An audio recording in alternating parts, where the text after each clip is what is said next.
let's say I don't know if there's a connection between Klein, Chadwell, and Ron Logan. If there's a third individual involved and he knew about Ron Logan's land, maybe had some kind of an argument with Ron Logan or just didn't like Ron Logan and wanted to frame him, maybe the two guys that were the more complicit, the two guys that did the murders, they wanted nothing to do with this. But the third guy dumped the bodies on Logan's land to frame Logan if he thought it was a good idea, or if only two of them, Chadwell or Klein, one of them might have thought it was a good idea to frame Logan and cause a lot of confusion because if the girls did go with them, either kidnapped or otherwise, yeah, I mean, that opens the door. I don't think the thermal imaging drone can be dismissed. Again, I am not alleging the bodies weren't there. There's just so many anomalies on how they weren't found. Supposedly the area was searched that afternoon and the bodies weren't there. Again, this is all second, third-hand accounts of searchers. I'm not alleging that it 100% happened, of course, because if the bodies were there, how could they be searched and they not be there? Obviously, this would have to involve the bodies not being there if those accounts are true. Okay, we're going to major Mindshock territory now. So let's go down another rabbit hole here. Here's a post by T.H. Ferber. I think some folks are going to be surprised to find out that Klein is or was friends with Garth Kurtz. Everything is going to make sense then. This is looking like a catfish situation that led to murder. Not a coincidence that almost 2 years later, Kurtz catfishes Ray Hainish and murders him. The worst part of that is he got away with it. Hainish and his family deserve justice too. So again, Kurtz we have discussed in the past, and currently, Garth Kurtz was sentenced 55 years for Nicole Bowen's murder. And I've gone over this before. Kurtz actually pleaded guilty to this. So let's go over this Kurtz situation again. This is an article from Journal and Courier. Torture, murder of WL woman followed fear. She snitched on meth operation, killer says. This is by Dave Bangert, September 4th, 2020. Garth Kurtz, a 22-year-old Lebanon man accused in the 2019 torture and murder of Nicole Bowen, admitted Friday to a judge that he and two others conspired to kill the West Lafayette mother of two because they were sure she was going to turn them in for cooking methamphetamine.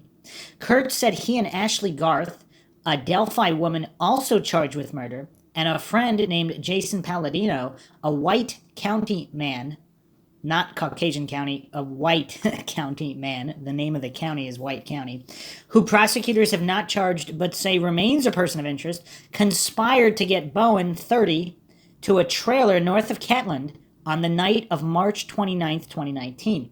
Kurtz told Newton Superior Judge Daniel Moulter on Friday that everyone in the trailer knew what was going to happen when he brought Bowen there, presumably for a confrontation between his former and current girlfriends.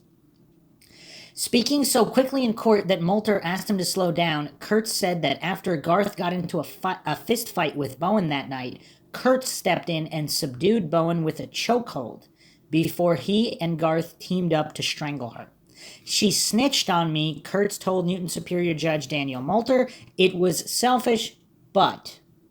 On Friday, Kurtz pleaded guilty to murder in a deal that essentially took the chance of life without parole off the table.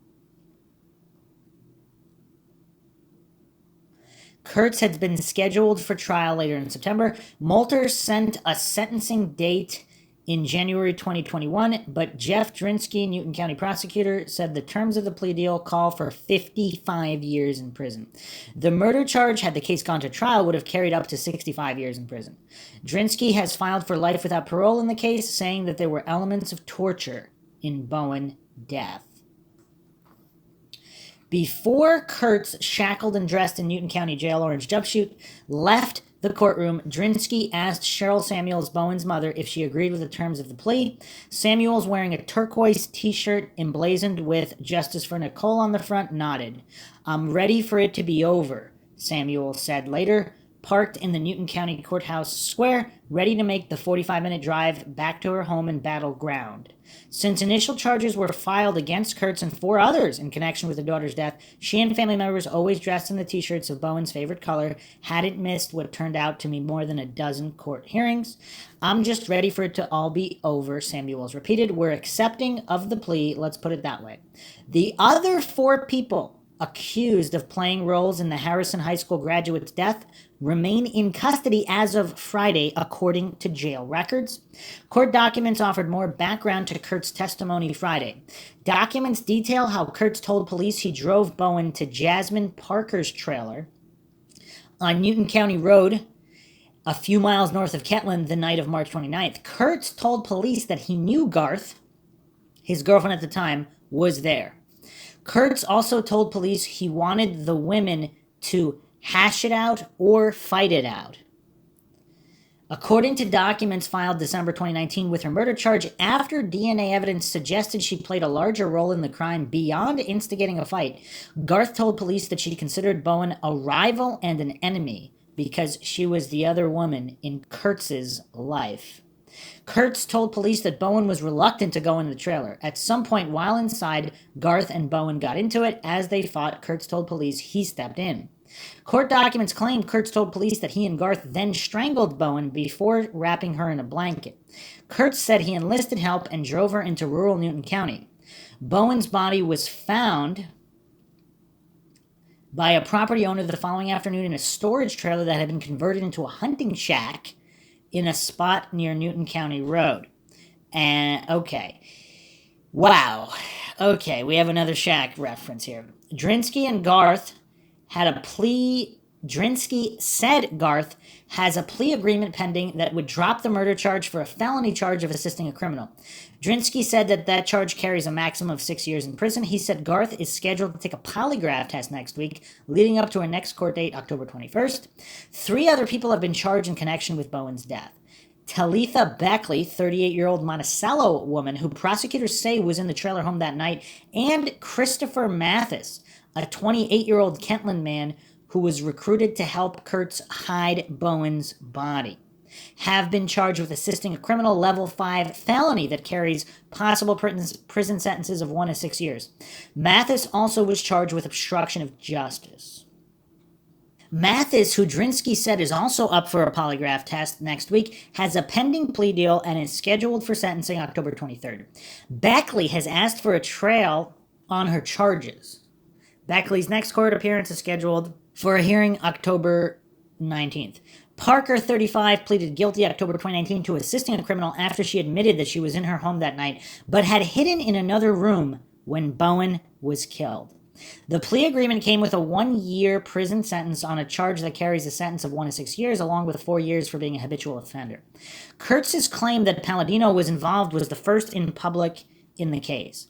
Drinsky said Palladino was not in the trailer that night. He said the only other detail he could offer was that the case is still under investigation.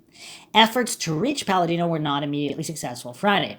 Still unresolved is Kurtz's possible involvement in the March 2019 death of Ray Hanisch, a 49-year-old man found dead in his Reynolds home. The White County coroner ruled the death a homicide caused by asphyxia due to ligature strangulation. The details in Hanisch's death remain sketchy in public view, and his family has pushed for explanations, including attending many of the Newton County hearings tied to Bowen's murder. In a socially distanced courtroom Friday, Hanisch's mother and sisters did not attend. December 2019, White County prosecutor Bob Guy, what a name, confirmed to the JNC that he was waiting for Kurtz's case in Newton County to wrap up before filing charges connected to Hanisch's death in Reynolds. Guy declined at the time to offer more details. He said investigators did not believe Hanisch's death was murder. He wouldn't commit to whether a criminal act led to Hanisch's death, whatever that means. Okay, so here's an updated article from Journal and Courier, updated December 28th, 2019. Suspect in Kentland torture murder case tied to strangulation death weeks earlier, 2 counties away. Dave Bangert. Family of Ray Hanisch first were told he died of natural causes. The death certificate now says homicide. Prosecutor says Garrett Kurtz, suspect in Nicole Bowen's murder, is connected in some way. The November morning, a bailiff escorted Garrett Kurtz, a Lebanon 21-year-old shackled and dressed in an orange jumpsuit, into Newton Superior Court. Dottie Hoagland Hanisch had squeezed into one of the 2 rows of the gallery, already filled with more than a dozen people in light blue t-shirts printed with a hashtag, Justice for Nicole. Hoagland Hanisch was a mismatch in a white t-shirt with big block rainbow letters. She'd made the 2-hour-plus drive from Warsaw with her daughter Roxanne Collins, who had come from her home in North Carolina, there in an identical white t-shirt, knowing she'd have to explain the message across her chest, justice for Ray, and what it had to do with a murder case on another side of Indiana in another time zone. When her son, Ray Hanisch, died in March at the age of 49, his body was found in a Reynolds duplex days later. There were no accounts in a newspaper in or around the White County town 25 miles north of Lafayette. Nothing on TV either. Nothing much on social media even. The initial word she received was that Hanisch, a nurse at a nursing home in Monticello, had died of natural causes. It didn't add up, Hoagland Hanisch said. Months later, in September, Ray Hanisch's death certificate was released by the White County coroner. Under the manner of death section, the coroner put a check mark next to homicide. The cause of death, asphyxia due to ligature strangulation. The how and why are still sketchy from official sources. Sergeant Kim Riley, a spokesman for the Indiana State Police post in Lafayette, said results of an ISP investigation into Hanisch's death were turned over to the White County prosecutor. Beyond that, Riley said he wasn't in a position to share details of what police suspect happened to Ray Hanisch. What the family knows from the prosecutors is that Kurtz, charged in Newton County, jailed and awaiting a trial in connection with the strangulation death of Nicole Bowen, a West Lafayette mother of 2 found dead in late March a few miles from Kentland, was somehow tied to Ray Hanisch's death as well. So Hoagland Hanisch was there in the second-floor courtroom of the Newton County Courthouse among Bowen's friends and family, saying she'd keep showing up for court dates in another case to await on what she wants as spelled out on her custom-made t-shirt. Somebody needs to see that justice is done for my son, Hoagland Hanisch said. I guess it'll have to be me. The connection, the timeline. White County prosecutor Bob Guy confirmed to the JNC that he's waiting for Kurtz's trial to wrap up in Newton County before filing any charges connected to Ray Hanisch's death in Reynolds. He declined to give many details other than to say that witnesses tied to the Newton County death of Nicole Bowen have cooperated in the White County investigation too. His case will play a major role in what we do over here, Guy said. We believe we have a pretty good picture of what took place in White County, Guy said. We do not have a murder, I will say that. If there is a criminal act, it would be a much lower level. I'm not even saying there was a criminal act. We're, in a sense, playing a wait-and-see game. Cody Spear, Kurtz's attorney in Newton County murder case, did not immediately respond to calls for comment. Hoagland Hanisch said Guy has been in touch and has told them whatever happened, Kurtz claimed it was an accident. The rest, she and her daughters, Collins and Cher First Prentice, have tried to piece together the best they can. Hoagland Hanisch described her son as a mama's boy, staying in touch 3 or 4 times a week and attentive to her calls and texts from the other side of the state. She said her son was someone who wanted to help others even when she didn't think it was the greatest idea. That was the case in December 2018 when Ray Hanisch told her about taking in a couple who had been living in a van, feeding them, and allowing them a place to sleep and shower. I saw Ray posting pictures of these meals that could feed a family way more than he could eat, Hoagland Hanisch said. I told Ray, don't get involved, be careful. But I knew his heart. That's just what he did. Hoagland Hanisch said her son never told her who the couple was, but she said he told her that the man had expressed interest in a relationship. Hoagland Hanisch said Ray was gay, but he had told her that at nearly 50 years old, he wasn't going to get involved with someone who was in his early 20s. The last time Hoagland Hanisch heard from her son was on March 12th. They texted back and forth as she rode home with Collins from a dog show in Louisville. Ray Hanisch had asked her if they had fun at the show and told her that he'd been on a spring cleaning jag at his house. She said her daughter, first apprentice, traded texts with her son a few hours later, early in the overnight hours of March 13th, when both couldn't sleep. Hoagland Hanisch said texts she sent on March 13th and again on March 14th went unanswered, which she said she found odd. She said a nephew who lived in Valparaiso but worked in Lafayette had stopped in Reynolds to see Ray Hanisch around 4:30 p.m., March 13th, but her son's Pontiac G6 wasn't there, so the nephew drove home. When 3 more days passed with no answer from her son, Hoagland Hanisch called on March 16th to the nursing home where Ray Hanisch worked weekend shifts, hoping to catch him there. She was told he didn't show up for his shift. I immediately knew something was seriously wrong, Hoagland Hanisch said. Ray was never somebody who missed work. She said she filed a report of a possible missing person with Indiana State Police that day. On March 19th, a deputy with the Kosciuszko County Sheriff's Office came to her home and told her that her son had been found dead in his home in Reynolds. Collins said his car was gone, recovered later in Lafayette. So was his cell phone, wallet, and credit cards. Police later tracked down a TV that had been taken and identified with a receipt the family found in Ray Hanisch's home. She said that when the family was allowed in her brother's home, the place was filled with cigarette butts, Solo cups, and generally trashed. Details still sketchy. Collins said the family still doesn't know where her brother was found in the home, who was there when he died, or why his face and upper body were so bruised that they couldn't have an open casket during his viewing and funeral on March 23rd in his hometown of Hebron in northern Indiana. The coroner's report that came months later that Ray Hanisch died by ligature strangulation was kind of like a gut punch, Collins said. I knew from the get-go that something happened to my brother, that this natural causes was total BS, Collins said. I have some scenarios in my mind. The one thing that sticks in my head is that he's getting swept under the rug because he was gay and that maybe that was part of what happened. Whatever happened, someone deserves to pay. The Nicole Bowen case. While law enforcement has been tight with what they know in White County, charges filed in Newton County lay out what police and prosecutors believe Kurtz did to Nicole Bowen 2 weeks later, a few months north of Kentland. According to court documents, Kurtz told police he drove Bowen to a trailer home on March 29th, where he planned to pit Bowen, 30, against his girlfriend, Ashley Garth, a 27-year-old Delphi woman who told police she'd considered Bowen a rival and an enemy because she was the other woman in Kurtz's life. Kurtz told police that he wanted Garth and Bowen to hash it out or fight it out that night in his trailer home, according to a probable cause affidavit filed with his murder charges.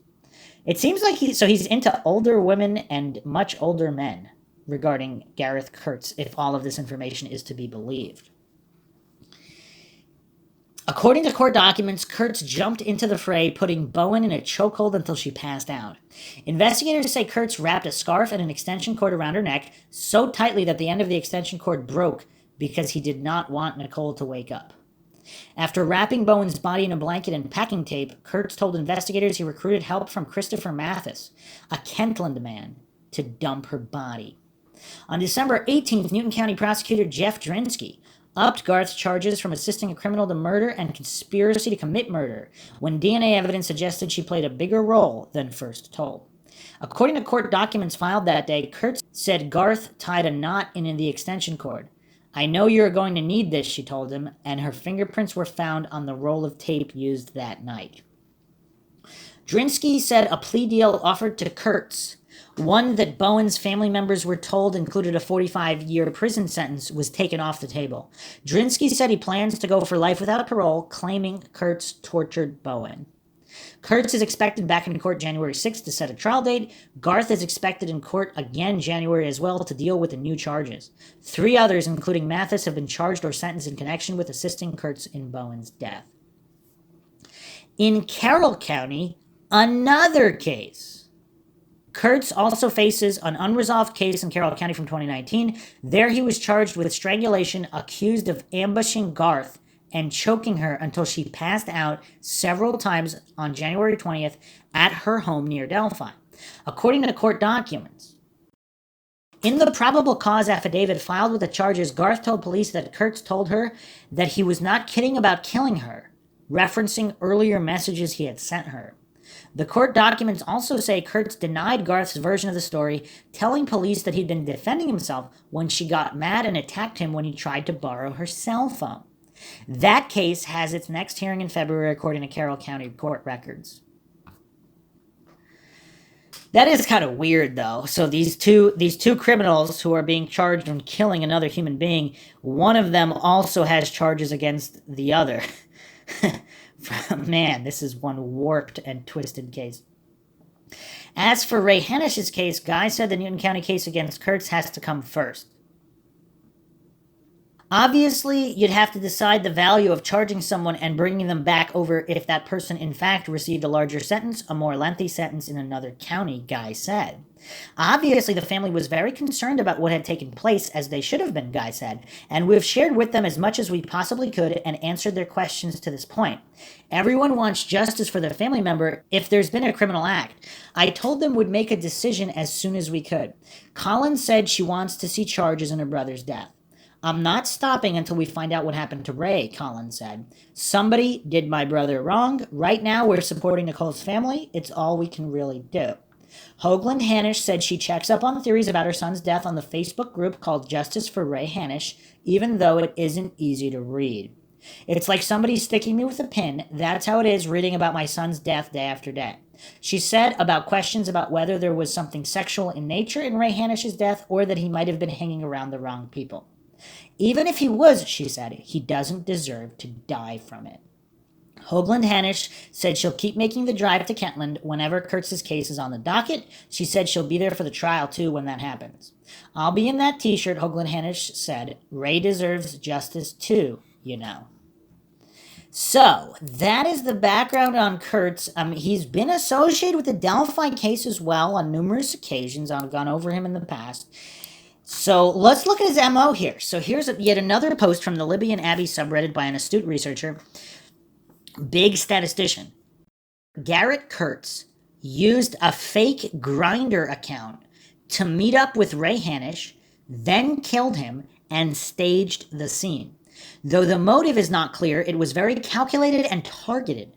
Is this a new method among those involved in drugs to reach a specific individual for all sorts of different motives? So here is yet another Mindshock by posters since deleted. There was a Facebook post shared by Garrett Kurtz in January 2017 claiming that law enforcement contacted him about chatting with a 14-year-old. Garrett thought it was funny, using a laughing emoji, implying they were barking up the wrong tree. He appears to have preferred women and men, slightly older than himself, but maybe law enforcement was already trying to ID catfish accounts that were targeting minors prior to the Abby and Libby murders.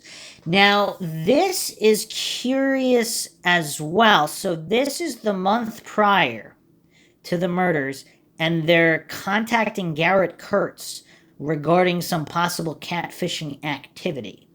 Now, this just gets weirder and weirder, because if they already had investigations, is that why FBI was already there in the area investigating? They were already there by the time of the murders. Now, for those that believe that Kurtz was directly involved, the counterpoints here by posters are that he left his DNA all over Nicole, and he was found out just days later. There's no way he's smart enough to do Delphi and not leave any evidence pointing directly to him. Now, again, that doesn't mean he doesn't know other individuals who might have been involved. Okay, so let's examine the case against Garrett Kurtz now. So this is from a year ago on the Libby and Abby subreddit. More astute researchers going through the evidence. Now, on paper, it would seem that Kurtz should be written off, but we're going to go over some mind-shocking information here, including him knowing at least to some degree, the German family. So let's start off here. This is a post by D.D. Cups 1 year ago. What is the case against Garrett Kurtz? Just posting an open question, I'm a little surprised here that Garrett Kurtz isn't being spoken about with higher intensity as the chief suspect in this crime. At least someone in his crew. What is the case against? Because the case for is quite compelling. He looks like both sketches, fits the body image of Bridge Guy, has reddish brown hair, voice as alike as any. He is a murderer. We know of one, and he has admitted to at least one more. He is young, but a crackhead, so kind of looks older. Language here. Outdoorsman. His Facebook is littered with cowboy stuff and usual rural America ranting about gun love and Second Amendment rights. Has confirmed to have spent considerable time on Ron Logan's property. Now, this is the one that really makes me unable to write him off completely. Perhaps he knows individuals, perhaps he knows who did it. I don't know. But that's just a curiosity. I mean, how many individuals that end up being murderers are just hang out on Ron Logan's property? I mean, that's just a curious question. So this is a fact from his Facebook posts and the interview where he stated he spent time there and knows about the shallow sand banks. A multi-murderer knows this secret location. Are we seriously suggesting small-town Delphi has two unrelated serial killers knowing that secret out-of-the-way riverbank?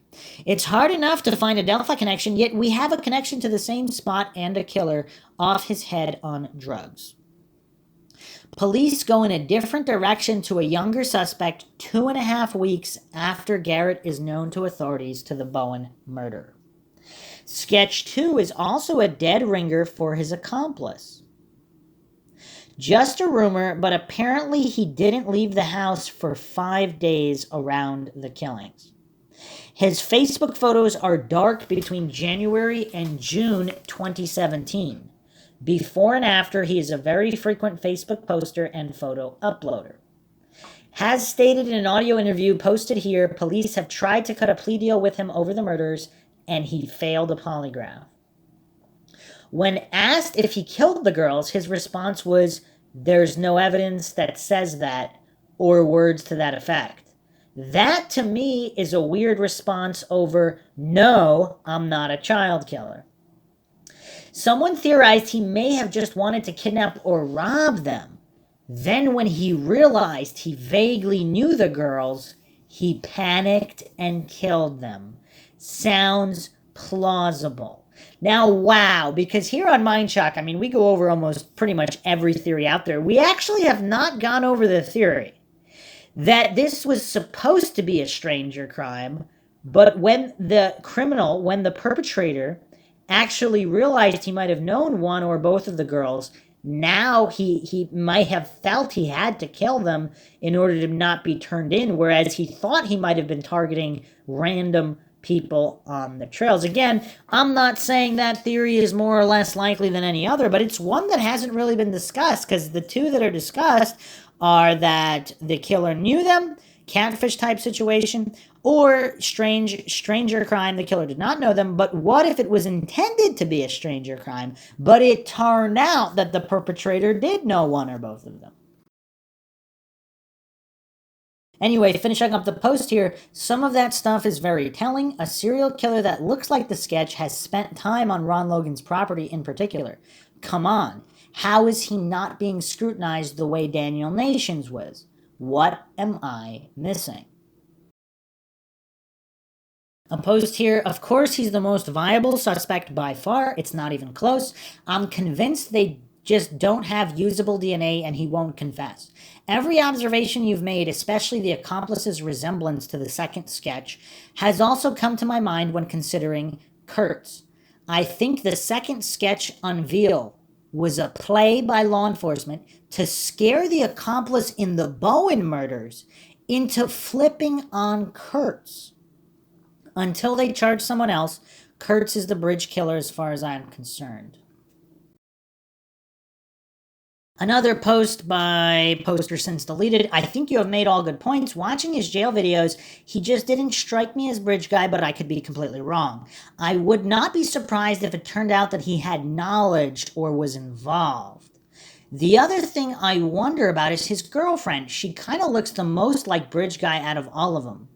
I could swear I saw somewhere that his girlfriend had some kind of relationship to one of the girl's parents, but I don't know where I saw it. I also thought that in one of the jail videos he said his girlfriend could look mannish, if that is a word. A response here by Catch Me Trolls. Libby's father, Derek German, was a cooperating witness against Ashley Garth just prior to the double slaying. Garth, of course, Kurtz's girlfriend. Derek German's testimony aided in Ashley Garth losing custody of her child. Derek German cooperated with the feds to avoid jail for a drug-related offense. So this is curious. We haven't specifically examined this in relations to Kurtz. So let's look at this in context here. Now, we really don't know why Kurtz is so intimately familiar with Ron Logan's property, but he seems to be. No one knows why, but he spends a lot of time or enough time on Ron Logan's land. Now, is Ron Logan involved in some kind of a drug ring or something else far more sinister, and he knows Kurtz, and this was all planned? But why would Kurtz... It doesn't sound like it. It almost sounds like if they did have a falling out, who was the one that burglarized the Logan home? Because if that was Kurtz, and he has a grudge against Logan, he's familiar with Logan's property. Now, Derek German testified against Kurtz's girlfriend. She loses custody of her child. Is this retaliatory? I mean, the motive is there. Obviously, that doesn't mean he was responsible in any way. But it's kind of hard to argue against the motive, because German, if this is all true, that Catch Me Trolls has reported, I mean, other people have reported this as well, that Derek German did testify, and if this is all true regarding Ashley Garth losing custody being testified against by Derek German, now you have Garrett Kurtz, a known murderer, multiple offender, intimately familiar with Ron Logan's land, who had his girlfriend lose custody of a child because of Derek German. I mean, I don't know. What do people make of the theory that Bridge Guy is a female? Would she... and going back to the theory that Bridge Guy had an old man mask on, what do we make of all that? Another astute post here by Gypsy Jenna. I would be thrilled if it were him, since he's been incarcerated for a while, regarding Garrett Kurtz. I do agree there are some interesting points about him, particularly his knowledge of the area. When it comes to his intelligence is where I'm less optimistic he could be the perp. I can't help but think that if he did it, someone would have spoken out already. There's no way he would have kept a secret. I'm not saying that whoever did this is some sort of evil mastermind genius, but I think there's an elevated level of sophistication that Kurtz doesn't exhibit to me. The rebuttal post here: if Abby and Libby were killed to silence people, then others wouldn't be willing to say anything, especially for a nominal sum of money. The reward isn't really that small, but also not enough to really change one's identity and totally start over somewhere else. They would probably be thinking, is it worth it to also risk my life with meth addicts and a gang to come forward about this crime? Is the reward enough so that I could really not be found out after giving info testifying against them? I think law enforcement should be talking about the witness protection program publicly regarding this case, and it's curious that they never have. A post by True Crime Me. I think motive is a good case. Kurtz killed those he would benefit from killing. He killed people he knew. Bridge Guy seemingly has a different motive. Either thrill kill or sexual killer, but not a kill for convenience. Secondly, the type of killer Kurtz was. He didn't independently to kill anyone, but rather had confidence in killing with pack mentality. Bridge Guy seemed very motivated, determined, and very alone. How do we know he was alone? I trust law enforcement on that one. They are probably saying that because of the audio they have, there was only 3 voices. While it would be easy to pick Kurtz and wipe our hands of it all and praise we got the one and only baddie, I just genuinely think he isn't involved, and any little hints and tips he gives is because he wants the attention. I don't think Bridge Guy wants the attention. I also don't think Bridge Guy is as stupid as Garrett Kurtz seems to be. He's a blabbermouth. Bridge Guy has kept his secret very well and left nothing behind so far. Honestly, I'll hold up my hands and say my armchair opinion was dumb if it turns out to be him, but I really just think people just don't want to consider Delphi can produce any, never mind multiple murderers. Some other investigators, some other online researchers here have found out links with old MySpace connections between Ashley Garth and Derek German. The people he named as friends associates of Ashley Garth weren't just made up, which actually makes me think that if he didn't do it, what he heard about it was very possibly true. Nicole Bowen was allegedly killed because of her knowledge of their meth dealing, and it's not a stretch to me that they may have also killed Abby and Libby to ensure silence of a family member. I'm saying that because I agree with original poster that it's curious that people are so quick to rule out everything Garrett Kurtz so easily. Another post here by Only Management. Listen to Open Secrets Delphi. The videos are all short because they are phone calls Kurtz made from prison to the person who owns the site. He's vulgar, so you don't want to watch too much. Every other word is the F word. He is happy to trash Ashley Garth, says she's a liar and a manipulator. He protests too loudly on these videos that law enforcement is trying to pin the Delphi murders on him. Watch the prison call with Mathis, who helped him dispose of Nicole's body. He wants to talk, but he can't because Kurtz threatened his 3 daughters. The mothers of his children have all purchased weapons and obtained concealed carry permits. The guy is frantic about what may happen to them. You will note that Kurtz is asked several times if he knows the Germans. He says no, but later he says he dated and did drugs with Libby's cousin. If she did recognize him, that would be why. There is also a video with Ed Bounds and Open Secrets in which Ed said he was in Delphi talking to locals and he was told Garth had an apartment very close to the bridge and Kurtz was staying there at the time of the murders. He brings up a point from Kurtz's confession regarding Bowen that he put her body in that shipping container so she would be found. He wanted her body to be found. Same with Abby and Libby. He laid them out in a way that he wanted them to be found. Also, in all the jailhouse calls, he is spitting nonstop. Bridge Guy was spitting.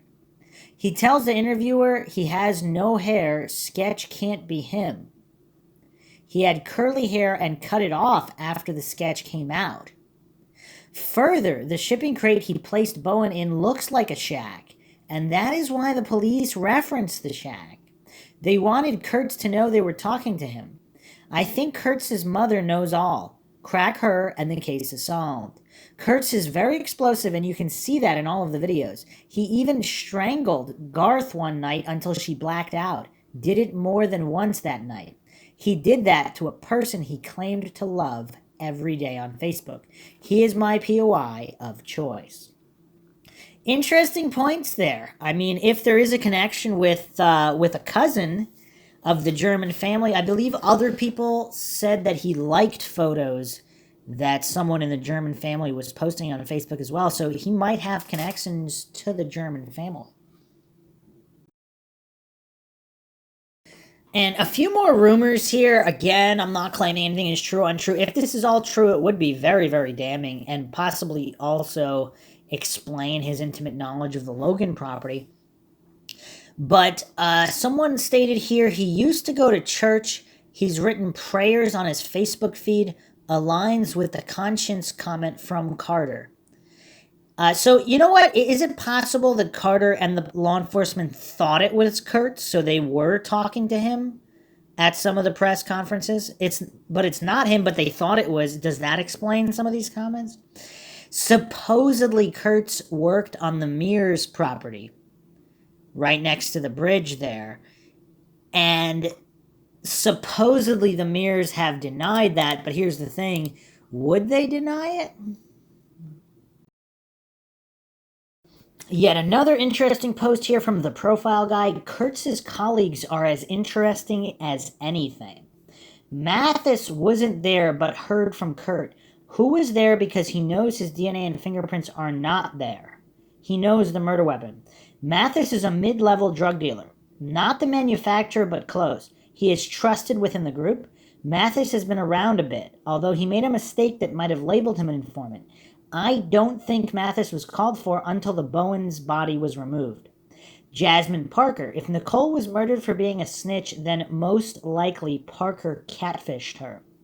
Probably through fear, and she doesn't even know it. Jasmine lived in the same town as Nicole Bowen. Ashley Garth is from Delphi. She is the girlfriend, but no love rivalry existed. They could hardly say it was an ordered and planned hit. Just a theory. So, further analysis here from interviews with Garrett Kurtz on Open Secrets, and there are YouTube videos of all of this. A write-up by Mom Anon. He claims he brought Nicole over to Jasmine Parker's house. She took a deal and is now immune from further charges implication in Nicole's murder. Per Garrett, Ashley Garth was at Jasmine's house when he and Nicole arrived. For what he says was to pick up his clothes, and from what he says, he was blinded by his love and obsession for the time for Ashley, and did whatever she wanted him to do. He claims she was as actively involved as he was, that she wanted Nicole gone. Keep an eye out for that portion of the interview coming this week. Everyone that witnessed this murder decided to not call for help, not to reach out with an anonymous tip after she was killed. Nothing. Why? Well, it's my opinion that when you get that many people who are using meth around the clock together, this is what it leads to. Here are my 2 takeaways I haven't mentioned yet. 1. Who was the young couple reportedly fighting under the high bridge at the time of Abby and Libby's murder? 2. From what I heard, it seems law enforcement is going to try and bring charges against Garrett for the Delphi murders. Why do I think that? Well, because of the timing of the new sketch, second-year presser, as well as him being dropped into law enforcement's lap 20 days earlier for Nicole's murder. Garrett claims he passed and then failed his polygraph test because he was being asked questions rapidly. He claims law enforcement tracked down the throwaway phone he allegedly was using in February 2017. Law enforcement claims his phone pinged in Delphi at the time of the murders.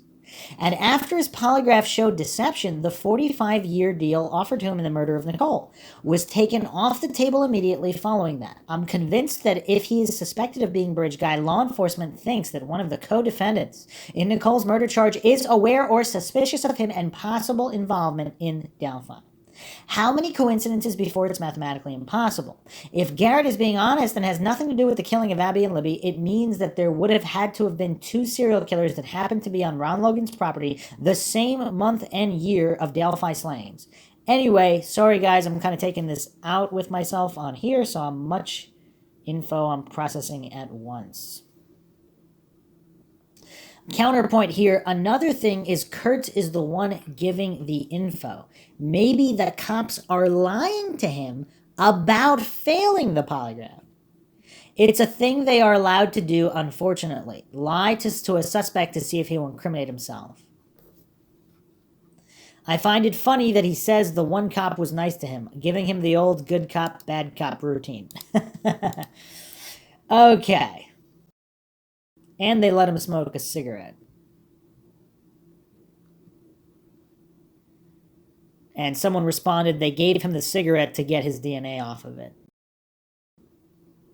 And that's another thing. Like, they might have really thought it was him and planned to go through with it, and maybe possibly just to get the case solved. Because, again, unfortunately, across the country, there are police officers who just want to close cases, not necessarily find the guilty parties. They might think they're guilty or guilty enough, or maybe theoretically they could be guilty. Obviously, it's not proven beyond a reasonable doubt, but they want to close cases. They want that positive publicity. They want those numbers covered. Unfortunately, that is the case. Now, would they do that in a high-profile case? Maybe. I mean, on one hand, there's that much more pressure to solve it because these were two kids that were murdered. On the other hand, certain officers might want to do it more by the book because the kids would deserve justice. So you get both ends of the spectrum in a situation like this. Now, regarding why he would even do the interview, the interviewer posted this here. I gave him plenty of notice and the courtesy of time to go over all of this with his attorney prior to me writing, editing, and publishing the project. Garrett wants the public to know that he had nothing to do with the murders of Abigail and Liberty. There is quite a bit more coming. Conversation was absolutely fascinating, and he was very open about how his drug use contributed to the road he ended up going down. Another observer posted this. Good to hear his voice, at least. What seems like a denial. Called them little girls in a way that suggests disgust at their murder. Sounds like a kid who messed up his life. Wonder if Abby and Libby's murder will sound as young and dumb as this sketchy dude. And again, with some of these psychotic killers, they might be disgusted at their own actions as well, and there could be some dissociative disorders, all of these things, so obviously that's not really proof either way. And there's even more connections here, so Sad Obligation posted this. I would also like to add, I'm not buying the fact that he didn't know the Germans, at least one particular one. Anna Williams is Facebook friends with Ashley Garth's mother. Huh. That's weird. So here's what some more posts regarding the polygraph by Satana. Huge news. It sounded like he took a polygraph regarding the girls from Delphi, and because he was deceptive, they took the 45 years off the table and went back to offering 6 years in prison for the other murder. Huh. Curious. So, regarding Christopher Mathis, this accomplice of sorts, an associate of Kurt's, also on the Libby and Abby subreddit, user since deleted posted this. Kurtz seems to have the authority, yet the guy is 22 years old, the youngest. Garth got out on bail, meaning she is pulling the innocent card and will say anything to the contrary that she was privy to the idea of premeditated murder. Mathis is going to do hard time for no other reason than helping Kurtz dispose of a murder victim's body. The fact that Kurtz has some authority here is interesting for his age compared to others. Mom Anon responded, it's my personal opinion that a lot of people underestimate Garrett Kurtz. Now, here's the thing about that. So, people who truly research true crime, that actually go deep into psychology, profiling, and examine different cases and different criminals, is it possible that Garrett Kurtz is just playing stupid? He's playing to be much stupider than he is. Now, this is more common than people think. And I've actually, I don't remember where. There was a business guy who actually had this as a strategy. I forgot his name. I wonder if he's on YouTube. He basically said he played stupid to make everyone think they were smarter than him, but he was the one pulling the strings in actuality, because if he came in being honest about his true intelligence level, they wouldn't underestimate him.